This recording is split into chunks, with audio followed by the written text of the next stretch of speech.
விநாயகர் என்றால் மேலான தலைவர் என அர்த்தப்படும். விக்னேஸ்வரர் என்றால் இடையூறுகளை நீக்குபவர் என்றும், ஐங்கரன் என்றால் 5 கரங்களை உடையவர் எனவும் அர்த்தப்படும். கணபதி என்பது கணங்களுக்கு அதிபதி என்று பொருள்படும். இவ்வாறே அவரது சகல நாமங்களுக்கும் வெவ்வேறு அர்த்தங்கள் அந்தந்த பெயர்களிலேயே பொதிந்துள்ளன. உண்மையில் விநாயகர் அவதரித்த திதியையே, அவர் அவதரித்த தினம் விநாயக சதுர்த்தி என கொள்ளப்படுவதாக புராணங்கள் கூறுகின்றன.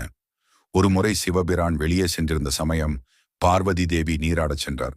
அப்போது தனக்கு காவல் காக்க ஒருவரும் இல்லை என்பதால் தனது நீராட்டுக்காக வைக்கப்பட்டிருந்த சந்தன குழம்பை எடுத்து ஒரு உருவம் உருவாக்கி அணுக்கிரகத்தால் அதற்கு உயிரூட்டினார். அவரால் உயிரூட்டப்பட்டதால் அவ்வுருவம் அவரது பிள்ளையாகிவிட்டது. எவரையும் உள்ளே நுழைவதற்கு அனுமதிக்க கூடாதென பிள்ளையாருக்கு அறிவுறுத்திவிட்டு பார்வதி தேவியார் நீராடச் சென்று விட்டார். அச்சமயத்தில் வந்த சிவபிரானை பிள்ளையார் உள்ளே செல்ல அனுமதிக்கவில்லை. அதனால் கோபம் கொண்ட சிவன் பிள்ளையாரின் தலையை வெட்டிவிட்டு உள்ளே சென்று விட்டார். நீராடி முடிந்ததும் தேவியார் வெளியே வந்து பிள்ளையார் சிரச்சேதமுற்று கிடந்த கோலத்தை கண்டு சீற்றங்கொண்டார். தான் உருவாக்கிய பிள்ளையாரை சிவனே சிதைத்து விட்டதை அறிந்த அவர் ஆவேசம் கொண்டவராக காளியாக உருக்கொண்டு வெளியேறி மூவுலகிலும் தமது கண்ணில் பட்ட சகலவற்றையும் அழிக்கத் தொடங்கினார்.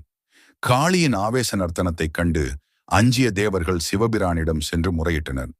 காளியை சாந்தப்படுத்துவதற்கு சிவன் எண்ணி தனது கணங்களை அழைத்து வட திசையாகச் சென்று முதலில் தென்படுகின்ற ஜீவராசியின் தலையை வெட்டி வருமாறு பணித்தார்.